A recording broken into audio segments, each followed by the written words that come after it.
ওকে, অধ্যায়ের নাম লেখেন গতিবিদ্যা।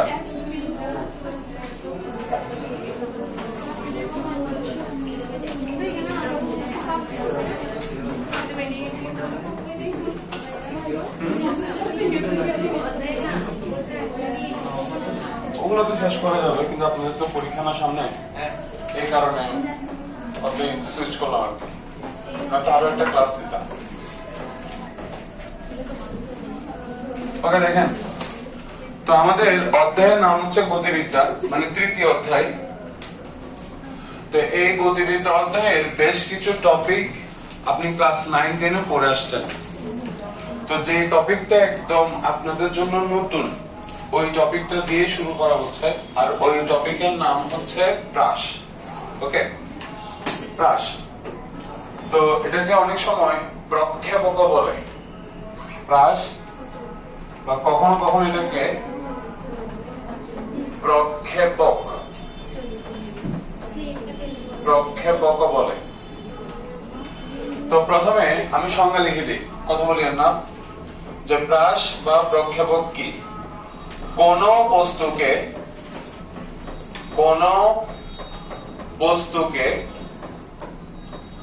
আনুভূমিকের সাথে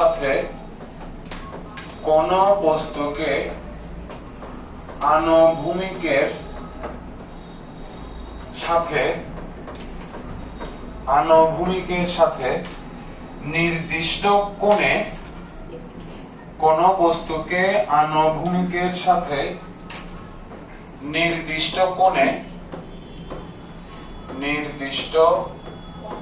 কোণে উপরের দিকে নিক্ষেপ করলে বা উলম্ব তলে নিক্ষেপ করলে, কোন বস্তুকে আনুভূমিকের সাথে নির্দিষ্ট কোণে উলম্ব তলে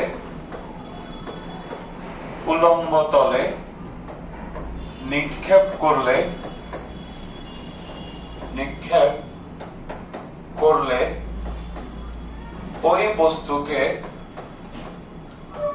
ওই বস্তুকে প্রাস অথবা প্রক্ষেপক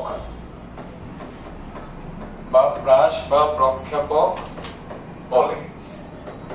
ঠিক আছে?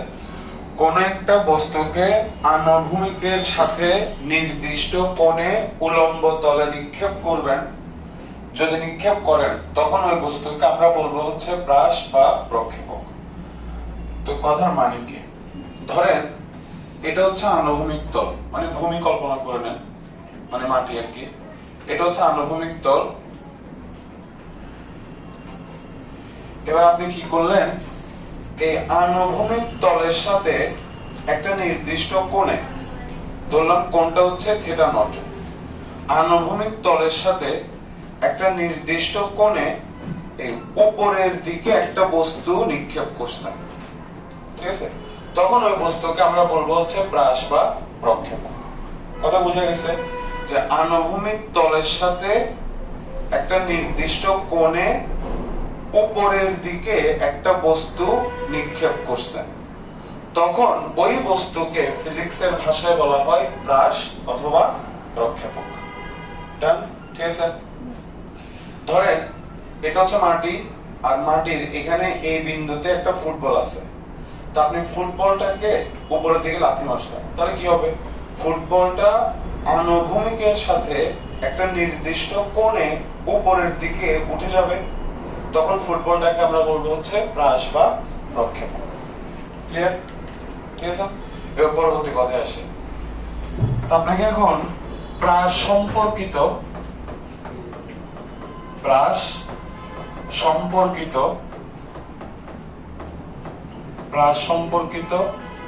কিছু রাশির সংজ্ঞা মুখস্থ রাখা লাগবে। তো প্রথম কি দেখেন, প্রথম হচ্ছে আপনি যে বিন্দু থেকে প্রাসকে নিক্ষেপ করবেন, ওই বিন্দুকে বলা হয় নিক্ষেপণ বিন্দু বা প্রক্ষেপ বিন্দু। যেমন আমরা এই বিন্দু থেকে প্রাসকে নিক্ষেপ করছি, তা আপনি যে বিন্দু থেকে প্রাসকে নিক্ষেপ করবেন ওই বিন্দুকে বলা হয় প্রক্ষেপ বিন্দু অথবা নিক্ষেপণ বিন্দু। ঠিক আছে, যে বিন্দু থেকে প্রাসকে নিক্ষেপ করবেন ওই বিন্দুকে বলা হবে প্রক্ষেপ বিন্দু অথবা নিক্ষেপণ বিন্দু। তারপরে যে কোণে নিক্ষেপ করবেন ওই কোণটাকে আমরা বলি হচ্ছে প্রক্ষেপ কোণ অথবা নিক্ষেপণ কোণ। যে কোণে নিক্ষেপ করবেন ওই কোণটাকে আমরা বলবো হচ্ছে প্রক্ষেপ কোণ অথবা নিক্ষেপণ কোণ। যে কোণে নিক্ষেপ করবেন ওই কোণটাকে আমরা বলবো হচ্ছে প্রক্ষেপ কোণ অথবা নিক্ষেপ কোণ। ঠিক আছে, এবার আপনি যে ব্যাগে নিক্ষেপ করবেন ওই ব্যাগটাকে আমরা বলি হচ্ছে প্রক্ষেপ ব্যাগ অথবা নিক্ষেপণ ব্যাগ। যে ব্যাগে নিক্ষেপ করবেন ওই ব্যাগকে আমরা বলবো হচ্ছে প্রক্ষেপ ব্যাগ অথবা নিক্ষেপণ ব্যাগ। তার তিনটা পয়েন্ট বলছি। যে বিন্দু থেকে নিক্ষেপ করবেন ওটা হচ্ছে প্রক্ষেপ বিন্দু অথবা নিক্ষেপণ বিন্দু। যে কোণে নিক্ষেপ করবেন ওটা হচ্ছে প্রক্ষেপ কোণ অথবা নিক্ষেপণ কোণ। যে ব্যাগে নিক্ষেপ করবেন ওটা হচ্ছে প্রক্ষেপ ব্যাগ অথবা নিক্ষেপণ ব্যাগ। এবার আপনি যে প্রাসকে উপরের দিকে নিক্ষেপ করছেন, তো কোন একটা সময়ে সে আবার আনুভূমিক তলে ফিরে আসবে কিনা। উপরের দিকে নিক্ষেপ করলে বস্তুটা উপরের দিকে উঠবে, তারপর এক সময় আবার নিচে নামতে শুরু করবে, নামতে নামতে এক সময় আনুভূমিক তলের কোন একটা বিন্দুতে সে ফিরে আসবে। ওই বিন্দুকে আমরা বলি হচ্ছে পতন বিন্দু। আনুভূমিক তলের যে বিন্দুতে প্রাসটা ফিরে আসবে ওই বিন্দুকে আমরা আদর করে বলি হচ্ছে পতন বিন্দু। ঠিক আছে, তাহলে তিনটা পয়েন্ট গেল। যে বিন্দু থেকে নিক্ষেপ করব ওটা প্রক্ষেপ বিন্দু, যে কোণে নিক্ষেপ করব ওটা হচ্ছে প্রক্ষেপ কোণ, যে ব্যাগে নিক্ষেপ করব ওটা হচ্ছে প্রক্ষেপ ব্যাগ। আনুভূমিক তলের যে বিন্দুতে প্রাস ফিরে আসবে ওই বিন্দুটা হচ্ছে পতন বিন্দু। এবার পরবর্তী কথা, এই বিন্দুর নাম কি? প্রক্ষেপ বিন্দু। এই প্রক্ষেপ বিন্দু আর এই পতন বিন্দু মাঝখানের যে ডিসটেন্স, মানে এই যে দূরত্বটা, প্রক্ষেপ বিন্দু আর পতন বিন্দুর মাঝখানে যে দূরত্বটা, এই দূরত্বকে আমরা বলি হচ্ছে আনুভূমিক পাল্লা। প্রক্ষেপ বিন্দু আর এই পতন বিন্দুর মাঝখানে যে দূরত্ব, এটাকে আমরা বলি হচ্ছে আনুভূমিক পাল্লা। ঠিক আছে, ক্লিয়ার? প্রক্ষেপ বিন্দু আর পতন বিন্দুর মাঝখানে যে দূরত্ব, এই দূরত্বকে আমরা বলি হচ্ছে আনুভূমিক পাল্লা। তারপরে আপনি প্রাসকে উপরের দিকে নিক্ষেপ করবেন, তারপরে সে কোনো না কোনো সময় পতন বিন্দুতে ফিরে আসবে। তার মাঝখানে সময়টা সে কি শূন্যে থাকবে না, হাওয়ায় থাকবে না। তো যতটুকু সময় সে শূন্যে থাকবে ওই সময়টাকে আমরা বলি হচ্ছে বিচরণ কাল। যতটুকু সময় সে শূন্যে থাকবে, হাওয়ায় থাকবে, উপরে থাকবে, ওটাকে আমরা বলি হচ্ছে বিচরণ কাল। তাহলে বিচরণ কাল কিটা? যে সময়টুকু সে শূন্যে থাকবে, যে সময়টুকু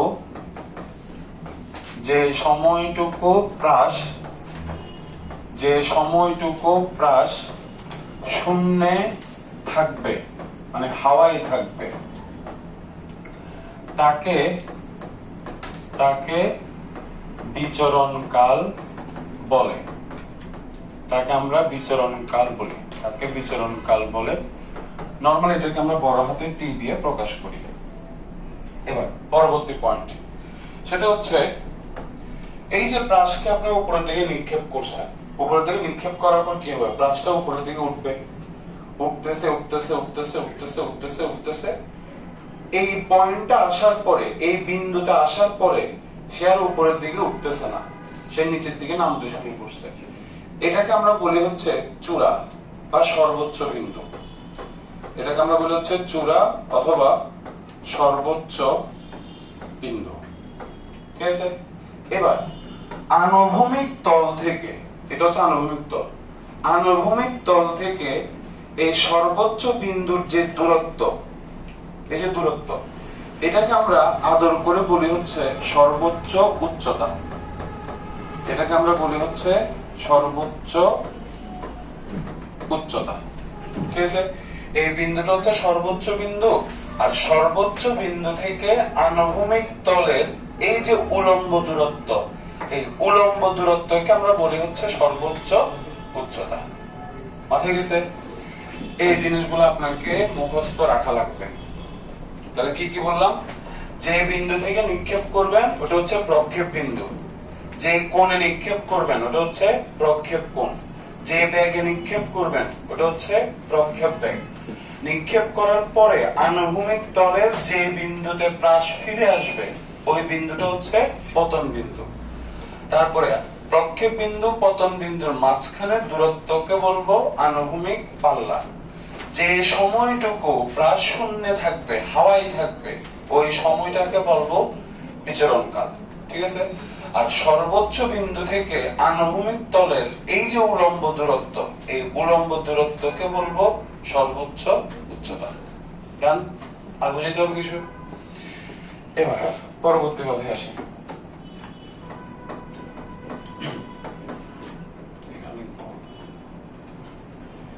এবার পরবর্তী টপিকে আসি। লেখো প্রাসের গতিপথের সমীকরণ। প্রাসের গতিপথের সমীকরণ। প্রাসের গতিপথের সমীকরণ। প্রাসের গতিপথের সমীকরণ।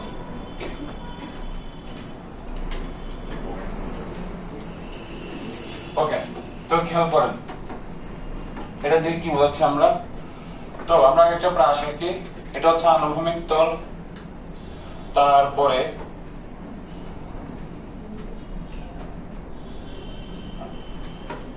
আমরা একটা প্রাস উপর দিকে নিক্ষেপ করলাম, করার পরে প্রাসটা এখানে আসছে। এবার দেখো এই যে পথ, প্রাস কি করছে? এই বিন্দু থেকে যাত্রা করছে, যাত্রা করে এই পথে ঘুরে সে আবার পতন বিন্দুতে ফিরে আসছে। এই পথকে আমরা বলি হচ্ছে গতিপথ।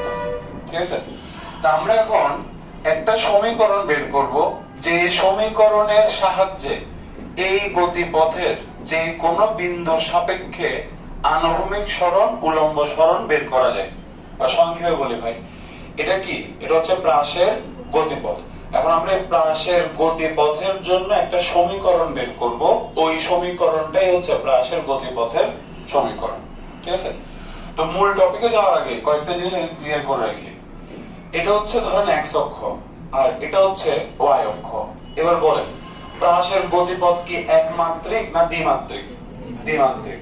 একমাত্রিক না। যদি প্রাসটা শুধু এক্স অক্ষ বরাবর যেত, ধরেন কোন একটা গাড়ি শুধু এই দিকে যাচ্ছে, তখন সেটা হবে একমাত্রিক। কোন একটা গাড়ি শুধু এই দিকে যাচ্ছে, তখন সেটা হবে একমাত্রিক। কিন্তু ধরেন একটা গাড়ি এখানে আছে, তার মানে কি দেখেন সে এক্স অক্ষ বরাবর একটা দূরত্ব অতিক্রম করছে, আবার সেম ওয়াই অক্ষ বরাবর একটা দূরত্ব অতিক্রম করছে, তখন সেটাকে আমরা বলবো হচ্ছে দ্বিমাত্রিক। ওকে, এখানে প্রাসটা কিন্তু দ্বিমাত্রিক, মানে আরেকটা প্রাস দিয়েই বুঝায়। ধরেন এখান থেকে আপনি প্রাসটাকে নিক্ষেপ করছেন, এটা এক্স, তারপর সেটা ওয়াই। প্রাসটাকে এখান থেকে নিক্ষেপ করছেন, ধরেন প্রাসটা আস্তে আস্তে এইখানে আসছে, এই বিন্দুর নাম দিলাম হচ্ছে পি। এখন এই বিন্দুর স্থানাঙ্ক থাকবে কি থাকবে না? থাকবে। স্থানাঙ্ক মানে কি? ভুজ এক্স আর কোটি হচ্ছে ওয়াই। ঠিক আছে, এখন ধরেন আপনি এই মূল বিন্দুর সাপেক্ষে এই পি বিন্দুর অবস্থান বের করতে চাচ্ছেন। তাহলে দেখেন মূল বিন্দুর সাপেক্ষে পি বিন্দুর অবস্থান বের করার জন্য আপনাকে আগে এক্স অক্ষ বরাবর যেতে হবে। কতটুকু যাবেন? ভুজ যত ততটুকু যাবেন। এক্স অক্ষ বরাবর হিসাব হয় ভুজ, ওয়াই অক্ষ বরাবর হিসাব হয় কোটি। তাহলে আপনি এক্স অক্ষ বরাবর যাবেন, কতটুকু যাবেন? ভুজ যত তত। ভুজ কত ধরছি? এক্স। তাহলে এক্স অক্ষ বরাবর যাবেন হচ্ছে এক্স পরিমাণ, ধরলাম এতটুকু হচ্ছে এক্স। সেখান থেকে ওয়াই অক্ষ বরাবর যাবেন, কতটুকু যাবেন? কোটি যতটুকু ততটুকু। কোটি কত ধরছি? ওয়াই। তাহলে আপনি ওয়াই অক্ষ বরাবর যাবেন হচ্ছে এই ওয়াই পরিমাণ। ঠিক আছে, তাহলে দেখুন তো পি বিন্দুর সাপেক্ষে কয়টা দূরত্ব পাচ্ছ? দুইটা। ঠিক আছে, তাহলে প্রাস এখান থেকে যাত্রা করে এই পি বিন্দুতে গেছে, এই কথার মানে হচ্ছে সে এক্স অক্ষ বরাবর এতটুকু দূরত্ব অতিক্রম করছে আর ওয়াই অক্ষ বরাবর এতটুকু দূরত্ব অতিক্রম করছে। তাহলে দেখো কয়টা দূরত্ব পাচ্ছ? দুইটা, সবার সাপেক্ষে সেম।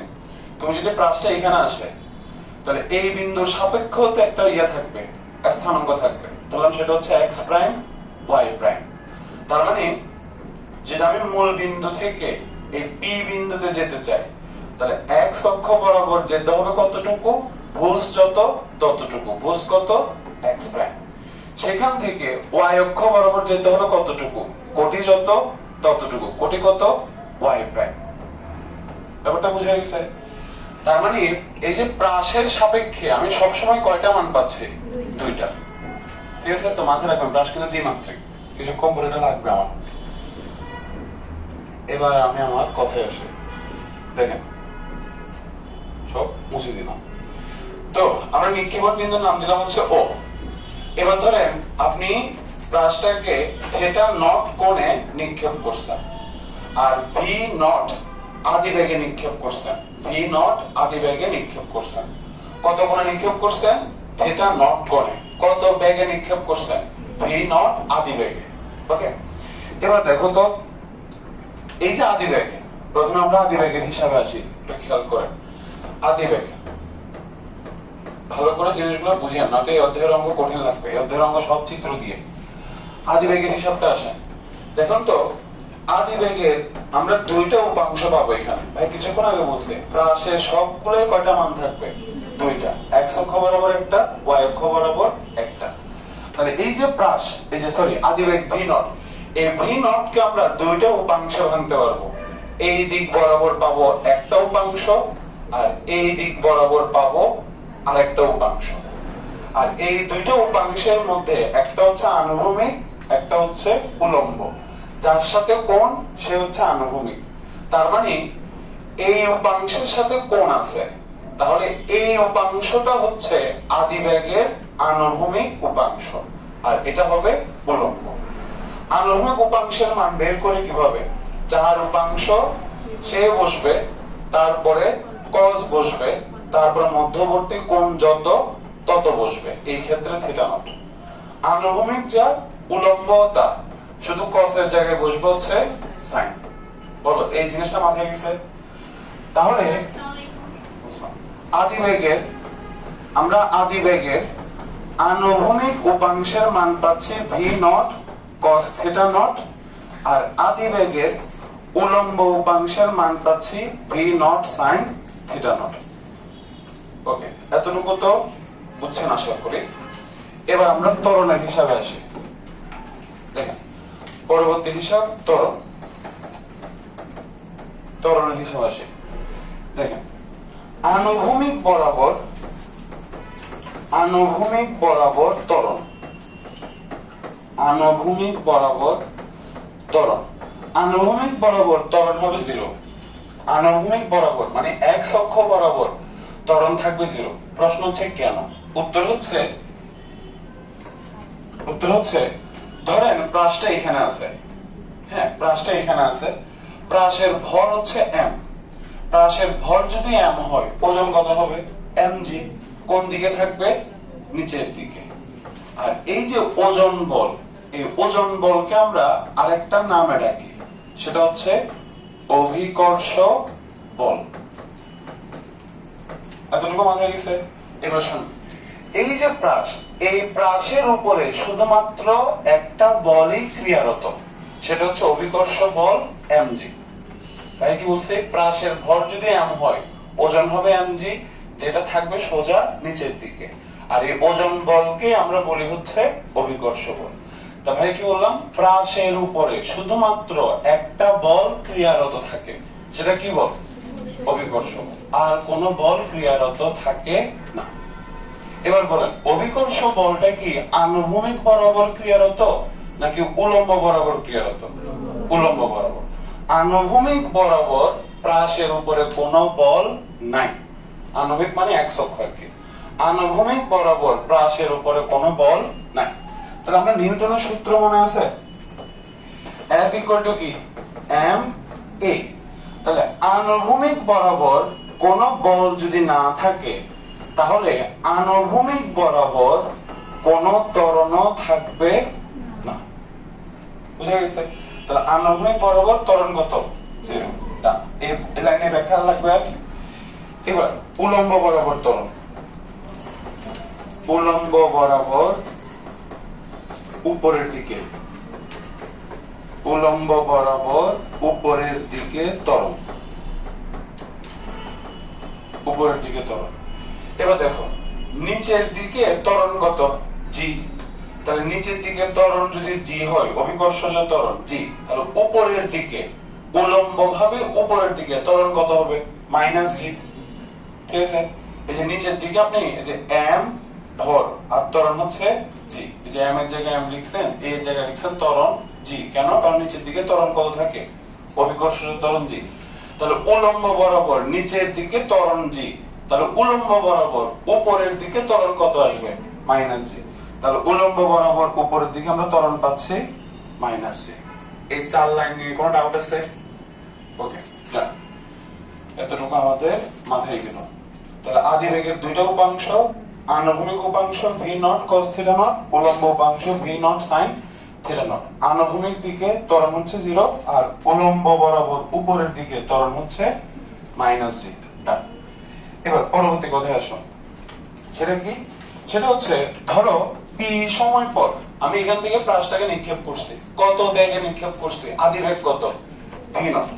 তাহলে ধরলাম প্রাসটা তো আমি আদি বেগে নিক্ষেপ করছি। নিক্ষেপ করার পর কথার কথা ধরো প্রাসটা টি সময় পরে এই বিন্দুতে আসছে, আর এই বিন্দুর নাম দিলাম হচ্ছে আমরা পি, যার স্থানাঙ্ক হচ্ছে এক্স কমা ওয়াই। তাহলে আমরা কি করলাম যে টি সময় পরে, টি সময় পরে প্রাসটা কোন বিন্দুতে আসছে? পি বিন্দুতে আসছে। এবার বলুন তো পি বিন্দুতে ব্যাক কি আর ভি নট থাকবে না চেঞ্জ হবে? চেঞ্জ হবে, কারণ তার উপরে প্রাসের উপরে ত্বরণ আছে কিনা? আনুভূমিক বরাবর ত্বরণ নাই, কিন্তু উলম্ব বরাবর তো ত্বরণ আছে। আর ত্বরণের সংজ্ঞা মনে আছে? বেগের পরিবর্তনের হারকে ত্বরণ বলে। তাহলে ত্বরণ যেহেতু আছে সেখানে বেগের পরিবর্তন হবেই হবে। আপনি যে বেগে নিক্ষেপ করছেন ওই বেগ এখানে থাকবে না, কারণ পরিবর্তন হবে। কত হবে সেটা জানি না, তাই আমরা ধরে নিচ্ছি এই বিন্দুতে বেগ হচ্ছে ভি। এই বিন্দুতে বেগ কত? ধরলাম হচ্ছে ভি। ঠিক আছে? আর এই যে ভি, এই ভি কে আমরা দুইটা উপাংশে ভাঙতে পারি। এই আনুভূমিক বরাবর একটা উপাংশ নাম দিলাম ভি এক্স, আর উলম্ব বরাবর একটা উপাংশ নাম দিলাম হচ্ছে ভি ওয়াই। ওকে? তাহলে টি সময় পরে প্রাসটা আসছে পি বিন্দুতে, সেখানে শেষ বেগ, সেখানে আমরা শেষ বেগ কত নিছি? ভি। আর এই শেষ বেগকে আমরা কয়টা উপাংশে ভাঙছি? দুইটা। আনুভূমিক উপাংশ ভি এক্স আর উলম্ব উপাংশ হচ্ছে ভি ওয়াই। ডান? ঠিক আছে? এবার পরবর্তী কথা একটু শোনো, একটু মনোযোগ দিও এই পয়েন্টগুলোতে। একদম শেষের দিকে চলে আসছি। এবার বলো, এই যে প্রাসটা ও থেকে পি তে আসছে, এই ও থেকে পি তে আসতে কয় দিকে তার সরণ ঘটছে? দুই দিকে। শুরুতেই ক্লিয়ার করছি যে তার এক্স অক্ষ বরাবর একটা সরণ থাকবে, আবার তার ওয়াই অক্ষ বরাবর একটা সরণ থাকবে। এক্স অক্ষ বরাবর সরণ কতটুকু হবে? ভুজ যত তত। ভুজ কত ধরছি? এক্স। তাহলে এক্স অক্ষ বরাবর সরণ হচ্ছে এক্স, আর উলম্ব বরাবর মানে ওয়াই অক্ষ বরাবর সরণ কত পাচ্ছি? ওয়াই।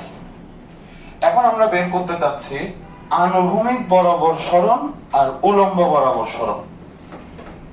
যে টি ও থেকে পি তে আসতে আনুভূমিক বরাবর আনুভূমিক সরণ কতটুকু হয়েছে আর উলম্ব সরণ কতটুকু হয়েছে, আমরা এখন সেটা বের করতে চাচ্ছি।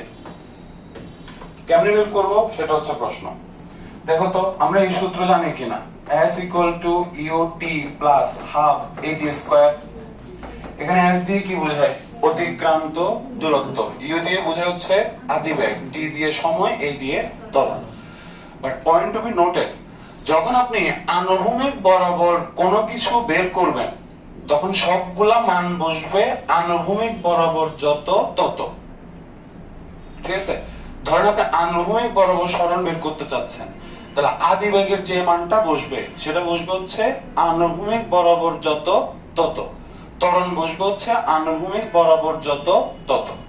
যদি আপনি উলম্ব বরাবর সরণ বের করতে চান তখন সবগুলা মান বসবে হচ্ছে উলম্ব দিকের সাপেক্ষে। ঠিক আছে, তাহলে দেখো তো সূত্র বসে আমরা এখন আনুভূমিক বরাবর দূরত্ব সরণটা বের করতে চাচ্ছি, তাহলে সূত্রের এস এর জায়গায় বসবে কি এক্স। ওকে, ইউ দিয়ে কি বোঝাচ্ছে আদি বেগ, এখানে কি আদি বেগ ভি নট বসবে না V not cos theta nought বসবে? V not cos theta not. ঠিক আছে, সব আনুভূমিক বরাবর হিসাব হবে, তাহলে এখানে বসবে V not cos theta nought. আর এখান থেকে এখানে আসতে কত সময় ধরে নিছি টি, তাহলে টি এর জায়গায় বসবে হচ্ছে টি। ক্লিয়ার? প্লাস আনুভূমিক বরাবর ত্বরণ কত আসছে? আনুভূমিক বরাবর ত্বরণ হচ্ছে 0, তাহলে এই সূত্রের এ এর জায়গায় বসবে হচ্ছে 0। তাহলে টোটাল হিসাব করলে আপনি পাচ্ছেন V not cos theta nought T. তাহলে আনুভূমিক বরাবর এই যে সরণ x, এটার মান হচ্ছে V not cos theta nought T. Done, কোন ডাউট আছে? এবার আমরা সেম ভাবে উলম্ব বরাবর সরণ বের করব, মানে y। তাহলে যেহেতু আপনি এখন উলম্ব বরাবর সরণ বের করতে চাচ্ছেন, তাহলে সবগুলো রাশির মান বসবে উলম্ব দিকের সাপেক্ষে। তাহলে বসান, তাহলে s এর জায়গায় বসবে u, আর এখন এখানে ইউ বলতেছে y, আর ইউ দিয়ে কি বোঝাচ্ছে আদি বেগ, এখানে কি আদি বেগ ভি নট বসবে নাকি উলম্ব বরাবর আদি বেগের উপাংশ যেটা সেটা বসবে? উপাংশ। তাহলে এখানে বসবে হচ্ছে V nought sine theta nought, আর টি এর জায়গায় টি বসবে প্লাস হাফ। বলতো ত্বরণ সূত্রে এ এর জায়গায় কাকে বসাবো? মাইনাস জি, তাহলে এখানে বসবে হচ্ছে মাইনাস জি, এখানে টি স্কয়ার যেমন ছিল তেমন। দেন হিসাব করে পাচ্ছি V nought sine theta nought টি মাইনাস হাফ জিটি স্কয়ার। এই হচ্ছে আমাদের আরেকটা সূত্র। ঠিক আছে, ডান।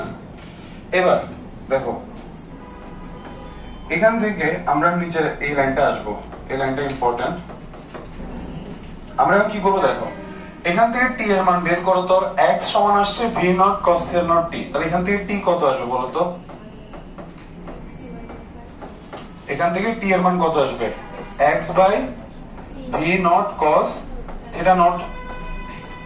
এটা বুঝা গেছে যে আমরা কি পাচ্ছি x equal V not cos theta not, তাহলে এই অংশটা আছে গুণ, এই পাশে গেলে ভাগ, তাহলে টোটাল কি পাচ্ছি x by V not cos theta nought equal to T. তাহলে এখান থেকে টি এর মানটা বসালাম, এখানেও same half G x by V not cos theta nought T square. এবার এখান থেকে হিসাব করেন, বলতো সাইন বাই কস কি হয়? সাইন বাই কস হচ্ছে 10, এখান থেকে ভি নট আর ভি নট কাটা, তাহলে সাইন বাই কস মিলে হচ্ছে 10 আর x, আর এখান থেকে পাচ্ছি G X square by 2 V not square cos square theta not. ঠিক আছে, এই হচ্ছে আমাদের y বের করার আরেকটা সমীকরণ। কোনটা? এটা এই তো এখান থেকে টি এর মান বের করছি, এখান থেকে টি এর মান কত আসে? টি এর মান আসবে, এটাকে এই পাশে পাঠান, তাহলে x by V not cos theta not ওটাই বসাইছি, আর হিসাব করলে এটা আসে। বল আর বুঝাইতে হবে। এই যে সমীকরণটা, এই যে একটা বড় সড়ো সমীকরণ, এটাকে আমরা বলে হচ্ছে প্রাসের গতিপথের সমীকরণ। এটাকে আমরা বলে হচ্ছে প্রাসের গতিপথের সমীকরণ। ঠিক আছে, আর বুঝতে হবে কিছু না? শেষ, ডান। তাহলে এখান থেকে আপনি তিনটা সূত্র আগে যেগুলো মাথায় রাখবেন, নয়তো আপনার এমসিকিউ করতে গিয়ে প্রচন্ড ঝামেলা হবে।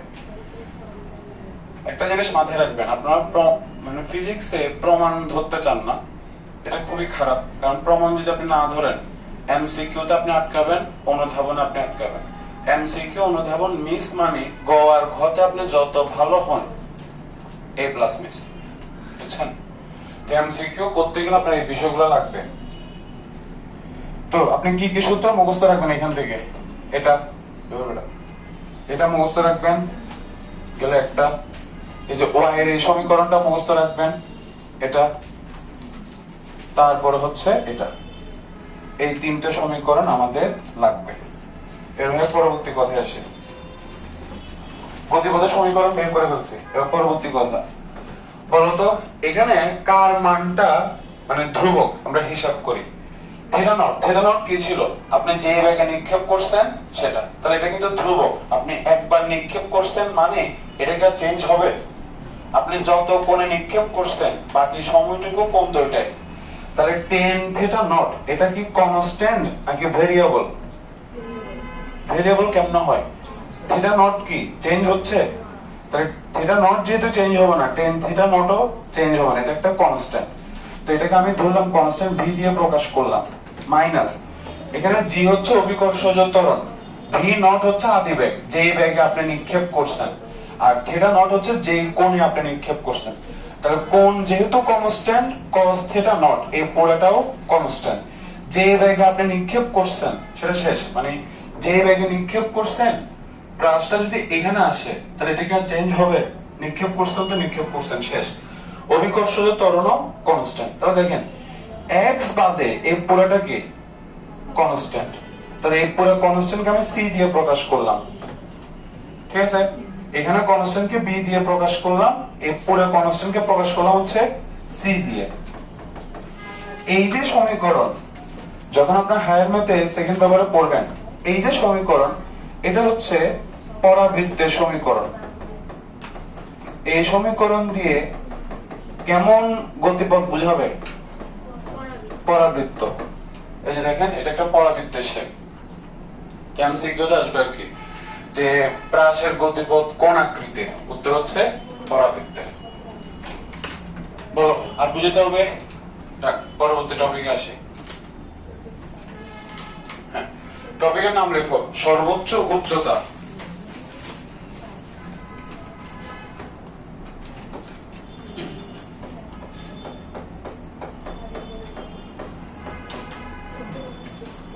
সর্বোচ্চ উচ্চতা।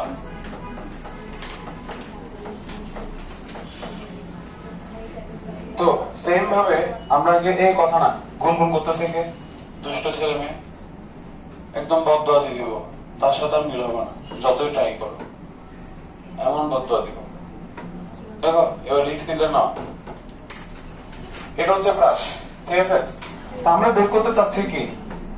আমরা বের করতে চাচ্ছি সর্বোচ্চ উচ্চতা। সংখ্যা মনে আছে?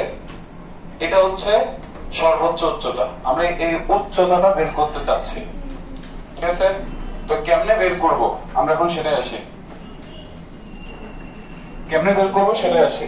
দেখো আমরা ক্লাস 9 10 এ এই গতিপথের এই সমীকরণটা জানি কিনা? v = u² + 2as, এটা জানি। তো এই সমীকরণটা আমরা এখন ব্যবহার করব। কেমনে ব্যবহার করব দেখেন। তার আগে আপনারা ভাইকে একটু উত্তর দেন। আপনি এখানে বের করতে চাচ্ছেন কি? সর্বোচ্চ উচ্চতা। প্রশ্ন হচ্ছে এই সর্বোচ্চ উচ্চতাটা কি আনুভূমিক বরাবর দূরত্ব নাকি উলম্ব বরাবর দূরত্ব? উলম্ব বরাবর দূরত্ব। তাহলে আমি কিছুক্ষণ আগে বলছি যখন আমরা উলম্ব বরাবর কোনো কিছু বের করব তখন বাকিগুলোর মানও বসবে উলম্ব দিকের সাপেক্ষে, ঠিক আছে? মাথায় রাখেন। তাহলে এখানে আসি, সূত্র অ্যাপ্লাই করি। তাহলে s দিয়ে কি বোঝাচ্ছে?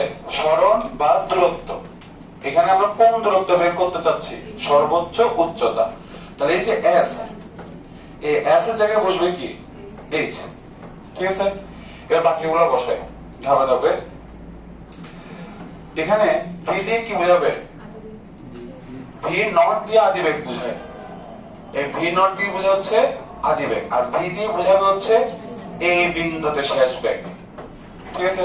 এবার কথা হচ্ছে এখানে কি শেষ বেগ v বসাবো নাকি উলম্ব বরাবর শেষ বেগের উপাংশ যেটা সেটা বসাবো?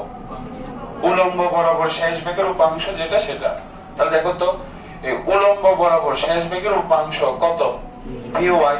তাহলে এখানে ভি এর জায়গায় বসবে হচ্ছে ভি ওয়াই। ক্লিয়ার? এখানে আদি বেগ বসবে না, বসবে হচ্ছে উলম্ব বরাবর আদি বেগের যে উপাংশ সেটা।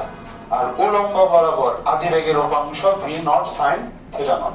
তাহলে এখানে বসবে হচ্ছে V nought sine theta not. তারপরে এখানে কি এ বসবে? ত্বরণ দিয়ে কি বুঝাবে? উলম্ব বরাবর যে ত্বরণ সেটা। উলম্ব বরাবর ত্বরণ কত? মাইনাস জি। তাহলে এখানে বসবে হচ্ছে মাইনাস জি। ক্লিয়ার? এবার পরবর্তী কথা, সেটা হচ্ছে ভি ওয়াই এর মান এখানে শূন্য। কেন শূন্য? ভি ওয়াই কিটা? এই যে শেষ বেগ, এই শেষ বেগের কয়টা উপাংশ? দুইটা। আনুভূমিক বরাবর একটা ভি এক্স আর উলম্ব বরাবর একটা ভি ওয়াই। এবার এই যে ভি ওয়াই, এই ভি ওয়াই এর দিক কোন দিকে? উপরের দিকে। আর ভি এক্স এর দিক হচ্ছে এইদিকে, এক্স অক্ষের দিকে। তাহলে দেখেন এই যে ব্রাশটা, ভাই কিন্তু বলছি ব্রাশটা যখন উপরের দিকে উঠে তখন ব্রাশটা কয় দিকে দূরত্ব অতিক্রম করে? একসাথে দুই দিকে, এক্স অক্ষ বরাবর ওয়াই অক্ষ বরাবর। তো এক্স অক্ষ বরাবর দূরত্ব অতিক্রম করে কার কারণে? এই ভি এক্স এর কারণে। আর ওয়াই অক্ষ বরাবর দূরত্ব অতিক্রম করে কোন বেগের কারণে?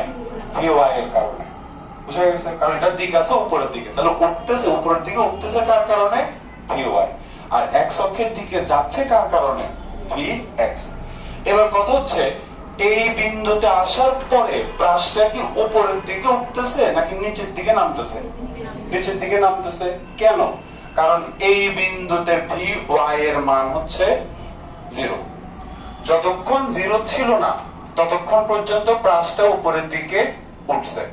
এই পয়েন্টে আসার পরে এই ভি ওয়াই এর মান হয়ে গেছে 0।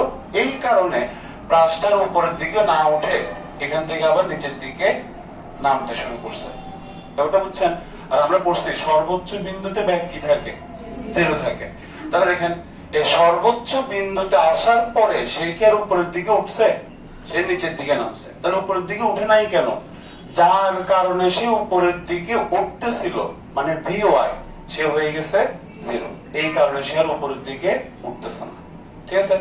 তাহলে এখানে ভি ওয়াই এর মান আমরা বসালাম 0। এবার এখান থেকে হিসাব করি, V nought sign square theta not এখানে পাচ্ছি মাইনাস 2g h। এবার এখান থেকে আমরা h সমান পাবো হচ্ছে V not square sine square theta not by 2g। এটাই হচ্ছে আমাদের সমীকরণ। সর্বোচ্চ উচ্চতা বের করার সমীকরণ হচ্ছে এটা।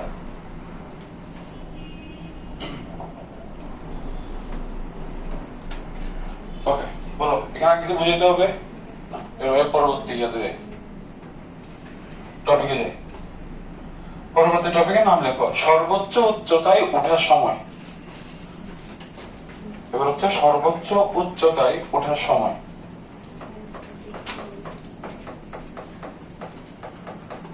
সর্বোচ্চ উচ্চতায় ওঠার সময়। ওকে, এবার আমরা এই সূত্রটা অ্যাপ্লাই করব। দেখুন তো গতির এই সমীকরণের সাথে আপনারা পরিচিত কিনা? v = a+8। তাহলে সেম। এবার চিন্তা করেন আমরা এখানে কি বের করব এখন? সর্বোচ্চ উচ্চতায়, এই সর্বোচ্চ উচ্চতায় এখান থেকে যাত্রা করে এই সর্বোচ্চ উচ্চতায় উঠতে কত সময় লাগে t, সেটা আমরা বের করব। তাহলে সেম, যেহেতু আপনি সর্বোচ্চ উচ্চতায় ওঠার সময় বের করতে চাচ্ছেন আর সর্বোচ্চ উচ্চতাটা আছে কোন দিকে? উলম্ব বরাবর। তাহলে অন্যান্য মানগুলো বসবে উলম্ব বরাবর। তাহলে বলো দেখি, এবার জিজ্ঞেস করি, শিমলা বলো এই ভি দিয়ে কি বুঝাবে? আদি বেগ না শেষ বেগ? শেষ বেগ। এখানে কি শেষ বেগের আনুভূমিক বসবে না উলম্ব বসবে? উলম্ব, কারণ সর্বোচ্চ উচ্চতা হচ্ছে উলম্ব বরাবর। তাহলে ভি এর জায়গায় বসবে কি? V Y. সূত্রের ভি এর জায়গায় বসবে ভি ওয়াই। এবার জুমা বলো এখানে কি বসবে? যে সূত্রের আদি বেগের জায়গায় কি বসবে? হ্যাঁ, আদি বেগের উলম্ব উপাংশটা বসবে, সেটা হচ্ছে V nought sine theta not. V nought sine theta not. এই দিয়ে বোঝাচ্ছে ত্বরণ। এবার মানটা বলো ত্বরণ কত বসাবো? ত্বরণ বসবে মাইনাস জি, আর টি তো আমরা বের করব। তারপরে মেশানো হলো এর সর্বোচ্চ উচ্চতায় ভিওয়াই এর মান কত? 0, কারণ নয়তো 0 যদি না হইতো তাহলে প্রাসটা আরো উপরে উঠতো। এবার এখান থেকে হিসাব করেন, আপনি পেয়ে যাচ্ছেন এটা। তাহলে T equal V nought sine theta not by G. এই হচ্ছে আমাদের সর্বোচ্চ উচ্চতায় ওঠার সময় বের করার সূত্র। এবার পরবর্তী টপিক হচ্ছে বিচরণ কাল। বিচরণ কাল মনে আছে সংজ্ঞা? যে সময়টুকু প্রাস শূন্যে থাকে ওই সময়টুকুকে আমরা বলি হচ্ছে বিচরণ কাল। আমরা এখন বিচরণ কাল বের করব। এবার একটু খেয়াল করেন, বিচরণ কাল এই যে এখান থেকে সে যাত্রা শুরু করছে, ঠিক আছে? দেন এখান থেকে যাত্রা শুরু করে সে পতন বিন্দুতে ফিরে আসছে। তাহলে এই নিক্ষেপণ বিন্দু থেকে পতন বিন্দুতে আসার আগ পর্যন্ত এই যে সময়, এই সময়টাকে আমরা বলি হচ্ছে বিচরণ কাল, ঠিক আছে? এবার আপনাকে কমন সেন্স দিয়ে চিন্তা করেন, আমি পরে বলবো। বলেন দেখি, বিচরণ কাল বের করার জন্য আপনি কি নিক্ষেপণ বিন্দুর সাপেক্ষে হিসাব করবেন, আপনি কি পতন বিন্দুর সাপেক্ষে হিসাব করবেন, নাকি নিক্ষেপণ বিন্দু পতন বিন্দুর এই মাঝামাঝি কোন একটা বিন্দু নিয়ে হিসাব করবেন? বলুন দেখি তো, বিচরণ কাল বের করার জন্য আপনি কোন বিন্দু নিয়ে হিসাব করবেন? নিক্ষেপণ বিন্দু, পতন বিন্দু, নাকি নিক্ষেপণ বিন্দু পতন বিন্দুর মাঝামাঝি কোন একটা বিন্দু? মাঝামাঝি কোন একটা বিন্দু নিহিবে পতন বিন্দু। কারণ বিচরণ কালের সংজ্ঞা কি ছিল? নিক্ষেপণ বিন্দু থেকে যাত্রা করে এই পতন বিন্দুতে আসতে যে সময়, ওটাকেই তো আমরা কি বলি? বিচরণ কাল। যে সময়টুকু সে শূন্যে ছিল ওই সময়টুকুকে আমরা বলি হচ্ছে বিচরণ কাল। তাহলে এখান থেকে যাত্রা করে এইখানে আসতে যে সময় লাগে ওটাই হচ্ছে বিচরণ কাল। তাহলে বিচরণ কাল কি এই বিন্দুর সাথে সম্পর্কিত, এই বিন্দুর সাথে সম্পর্কিত, নাকি পতন বিন্দুর সাথে সম্পর্কিত? পতন বিন্দু। তাহলে বিচরণ কাল বের করার জন্য আমরা হিসাব করব হচ্ছে পতন বিন্দুর সাপেক্ষে। এবার ভাই বলছি যে প্রাসের বেলায় প্রত্যেকটা বিন্দুর সাপেক্ষে কয়টা সরণ পাবো? দুইটা, x অক্ষ বরাবর একটা, y অক্ষ বরাবর একটা। এবার বলো পতন বিন্দুর সাপেক্ষে এটা হচ্ছে আমাদের x, মানে আনুভূমিক বরাবর সরণ। আর বলতো উলম্ব বরাবর সরণ কত হবে? 0, কারণ উলম্ব বরাবর সে এই বিন্দুর সাপেক্ষে কোনো মান নাই, তাহলে y এর মান কি? 0, ঠিক আছে? তাহলে পয়েন্ট কি বললাম যে বিচরণ কাল কার সাথে সম্পর্কিত? পতন বিন্দুর সাথে সম্পর্কিত। তাহলে আমরা হিসাব করব পতন বিন্দুর সাপেক্ষে। পতন বিন্দুর সাপেক্ষে সরণ কয়টা? দুইটা, আনুভূমিক x আর উলম্ব y। এবার এই দুটার মধ্যে কার মান আপনি জানেন, মানে আপনাকে বলে না দিলে আপনি জানেন y, কিন্তু x কি জানি না, ঠিক আছে? তো আমরা হিসাব করব হচ্ছে y নিয়ে। পুরো পয়েন্ট মাথায় গেছে? তাহলে y এর সমীকরণ আমরা কিছুক্ষণ আগে বের করে আসছি। কই গেল? এটা, ঠিক আছে? তাহলে y এর সমীকরণ কি ছিল? কোন বিন্দুতে y বের করার সূত্র কি ছিল? v not sin theta not t minus gt square 2 v not half gt square, half gt square, ঠিক আছে? Half gt square. এবার বলো এখানে y এর মান কত বসবে? 0, তাহলে হাফ gt স্কয়ার। তাহলে এখান থেকে হিসাব করে plus half gt square v not sin theta not t, দুই পাশ থেকে t আর t কাটা, তাহলে হাফ gt, এখানে থাকবে v not sin theta not. এবার এখান থেকে আপনি হিসাব করেন, তাহলে t পাবেন হচ্ছে v not sin theta not divided by g। এটাই হচ্ছে বিচরণ কাল বের করার সূত্র। Simple equation. এই বিন্দুতে পতন বিন্দুতে y এর মান 0, দেন হিসাব নিকাশ করলে t এর মান পাচ্ছেন এটা। এবার পরবর্তী কথা, সেটা কি? যে এখানে টি দিয়ে কি বোঝাচ্ছে সর্বোচ্চ উচ্চতায় ওঠার সময়, আর এই টি দিয়ে কি বোঝাচ্ছে বিচরণ কাল। দুইটা দেখতে সেম না, তো দ্যাটস ওয়াই আমরা বিচরণ কালকে ছোট হাতের টি দিয়ে প্রকাশ না করে বড় হাতের টি দিয়ে প্রকাশ করি। বুঝছেন তো, যাতে কনফিউশন না হয়। এমনি যে কোনো বিন্দুতে সময় প্রকাশ করে ছোট হাতের টি দিয়ে, বিচরণ কালকে আমরা প্রকাশ করে হচ্ছে বড় হাতের টি দিয়ে, দুইটাই বোঝায় হচ্ছে সময়। নাও নেক্সট টপিক। টপিকের নাম লেখো আনুভূমিক পাল্লা। আনুভূমিক পাল্লা। এবার বলো আনুভূমিক পাল্লা সংজ্ঞা কি বলছিলাম? আনুভূমিক পাল্লা হচ্ছে পতন বিন্দু থেকে সরি নিক্ষেপণ বিন্দু থেকে পতন বিন্দুর মাঝখানে দূরত্বটাই কি আনুভূমিক পাল্লা। তাহলে এই দূরত্বটা যদি আমি বের করতে পারি মানে x, আর এই x টাই হবে হচ্ছে আনুভূমিক পাল্লা, আর আনুভূমিক পাল্লাকে আমরা r দিয়ে প্রকাশ করি। এই দূরত্বটাকে আমরা বলছি আনুভূমিক পাল্লা।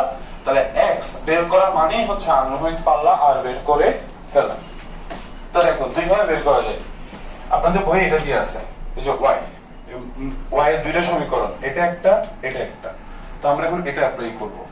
তাহলে y সমান কি পাচ্ছি, tan theta naught x minus g x square by 2 theta naught square cos square theta naught। এটা ঠিক আছে, এই যে y এর সমীকরণ দুইটা আসছে, এই একটা এই একটা, পরেরটা অ্যাপ্লাই করছে।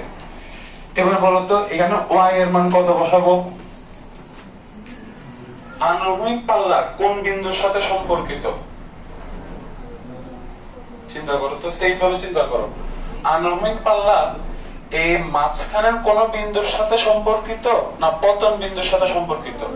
পতন বিন্দু, কারণ এই পুরো দূরত্বটাই তো আনুভূমিক পাল্লা। তাহলে আনুভূমিক পাল্লা এই বিন্দুর সাথে সম্পর্কিত, আর এই বিন্দুতে y এর মান হচ্ছে 0। তাহলে 0 বসাই, একসাথে করে ফেলি। 0 বসাইলাম, এটাকে এই পাশে নিয়ে আসলাম।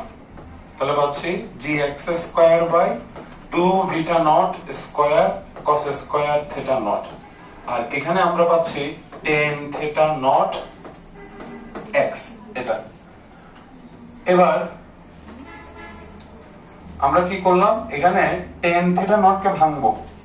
tan থিটা নট কে ভেঙে লিখতে পারি sin theta not divided by cos theta not. ঠিক আছে, এখানে শূন্য বসাইছি, এটা ছিল মাইনাস, এই পাশে আসলে হবে প্লাস, আর 10 কে ভেঙে লিখছি sin বাই cos। এবার হিসাব করি, এখানে x কয়টা? দুইটা। তাহলে এখানে দুইটার সাথে এখানের একটা কাটা থাকবে আরেকটা। এখানে আছে cos দুইটা, এখানে দুইটার সাথে এখানের একটা কাটা, তাহলে থাকবে হচ্ছে আরেকটা। ঠিক আছে, এবার যারা যারা আছে তাদের মধ্যে আর গুণ করি। আর গুণ করলে আপনি পাবেন হচ্ছে এটা এটা। বুঝা গেছে?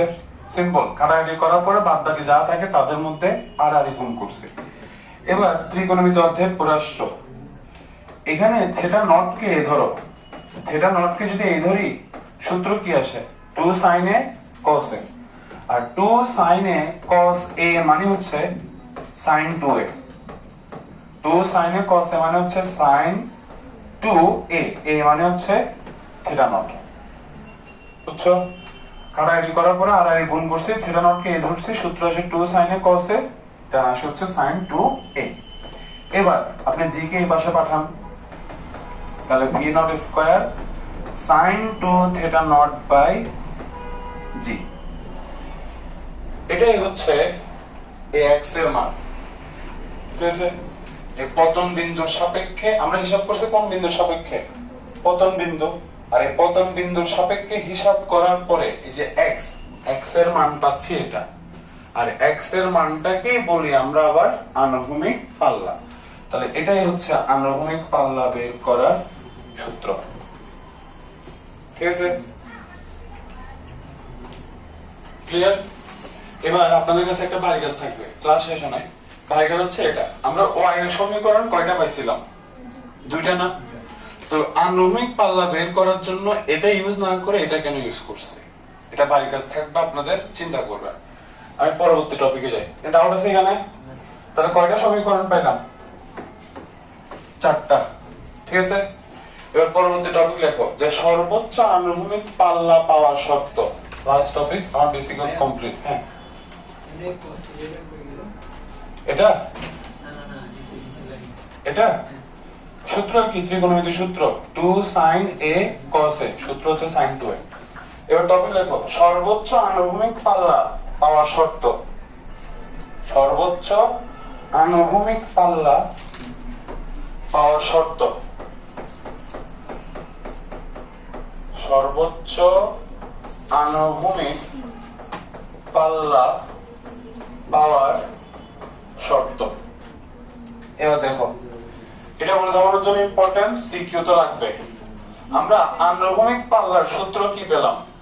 v not square sin 2 theta not divided by g। এই যে আনুভূমিক পাল্লার সূত্রটা অ্যাপ্লাই করছে। ঠিক আছে, এবার বলো আনুভূমিক পাল্লা এখানে কার কার সাথে, কার কার উপর ডিপেন্ডেন্ট? আনুভূমিক পাল্লা আদিবেগের উপর ডিপেন্ডেন্ট, অভিকর্ষজ ত্বরণের উপর ডিপেন্ডেন্ট। এই দুইটা হচ্ছে এখানে ধ্রুব। ঠিক আছে, তাহলে এই দুইটা যেহেতু ধ্রুব, তার মানে sin 2 থিটা নট, আমি একদম বেশি করি, এখানে ধ্রুব কে কে? আদিবেগ আর অভিকর্ষজ ত্বরণ। কোণের মান যদি চেঞ্জ হয় তাহলে sin 2 থিটা নট এর মান কি চেঞ্জ হবে না একই থাকবে? চেঞ্জ একই থাকবে কেমনে? থিটা নট যদি হয় 30 ডিগ্রি, তখন এটা কত হয়ে যায়? 60 ডিগ্রি। sin 60 ডিগ্রির মান হবে একটা। থিটা নট যদি হয় 45 ডিগ্রি, তখন পুরোটা কত হয়ে যায়? 90 ডিগ্রি। তখন sin 90 এর মান হবে আরেকটা। তাহলে এখানে sin 2 থিটা নট এটা চেঞ্জ হওয়ার সাথে সাথে পুরোটার মানও চেঞ্জ হচ্ছে। তাহলে এটা এখানে কনস্ট্যান্ট না। ঠিক আছে, তাহলে কনস্ট্যান্ট কি এখানে? v নট আর g। তাহলে এরা যেহেতু কনস্ট্যান্ট, এদেরকে আমি সমানুপাতিক ধ্রুবক চিহ্ন দিয়ে প্রকাশ করলাম। যেহেতু এরা ধ্রুবক, এদেরকে আমি সমানুপাতিক ধ্রুব চিহ্ন দিয়ে প্রকাশ করলাম। এখানে থাকে কি? sin 2 theta not. তাহলে সমানুপাতিক সম্পর্ক মানে কি? যে একটা যদি বৃদ্ধি পায় আরেকটাও কি বৃদ্ধি পাবে, একটা হ্রাস পেলে আরেকটাও হ্রাস পাবে। এখন আমরা কি চাচ্ছি? সর্বোচ্চ আনুভূমিক পাল্লা। তার মানে এটা যদি হয় সর্বোচ্চ, তাহলে এটাও কি হবে? সর্বোচ্চ। সমানুপাতিক মানে তো এটা, একটা বাড়লে আরেকটা বাড়বে, একটা কমলে আরেকটা কমবে। তার মানে একটা যদি হয় সর্বোচ্চ আরেকটাও হবে সর্বোচ্চ। কি আমাদের গেছে? এবার আমরা দেখব এটা কখন সর্বোচ্চ হয়। এটা যখন সর্বোচ্চ হবে, মানে এটার মান সর্বোচ্চ যখন হবে, আনুভূমিক পাল্লার মানও সর্বোচ্চ তখন হবে, কারণ একটা একটার উপর ডিপেন্ডেন্ট।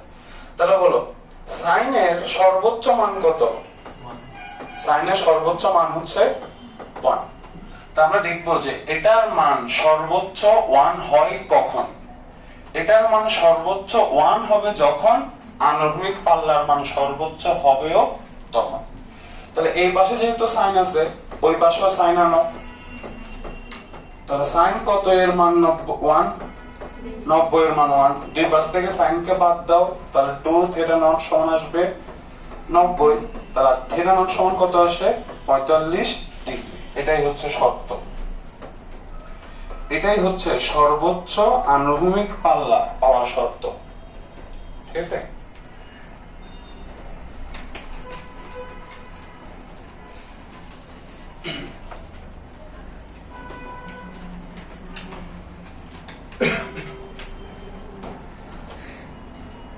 এই কথার মানে কি? এই কথার মানে হচ্ছে তুমি যদি প্রাসকে 45 ডিগ্রি কোণে নিক্ষেপ করো, আনুভূমিক পাল্লা কি ছিল? সঙ্গে কি ছিল? পতন বিন্দু, নিক্ষেপণ বিন্দু, পতন বিন্দুর মাঝখানের দূরত্বটাই ছিল আনুভূমিক পাল্লা। তো আমাদের ক্যালকুলেশন কি বলছে? যে আমি যদি 45 ডিগ্রি কোণে নিক্ষেপ করি, তাহলে আনুভূমিক পাল্লার মান হবে সর্বোচ্চ, মানে প্রাসটা সর্বোচ্চ দূরত্ব অতিক্রম করবে। যদি আপনি 30 ডিগ্রি কোণে নিক্ষেপ করেন, দেখা যাবে প্রাসটা এখানে আসবে। যদি 60 ডিগ্রি কোণে নিক্ষেপ করেন, দেখা যাবে প্রাসটা এখানে আসবে। কিন্তু আমি যদি 45 ডিগ্রি কোণে নিক্ষেপ করি, তাহলে প্রাসটা সর্বোচ্চ দূরত্ব অতিক্রম করবে। ব্যাপারটা বুঝা গেছে? এটা হচ্ছে আমাদের হিসাব নিকাশ। তো আমাদের টপিক শেষ, আগামী ক্লাস হচ্ছে আমাদের ম্যাথ। এবার কোনো ঝামেলা থাকলে আপনারা করবেন। বাড়ি কাজ হচ্ছে এগুলো সব মুখস্থ করে আসবেন সূত্রগুলা। এখানে কেন ওয়াই এর এই সমীকরণটা ব্যবহার করছি এটা নিয়ে ভাববেন, দেখে আনসার পান কিনা। তো আজকে এতটুকুই আর কি, ভাইয়ের জন্য দোয়া করবেন।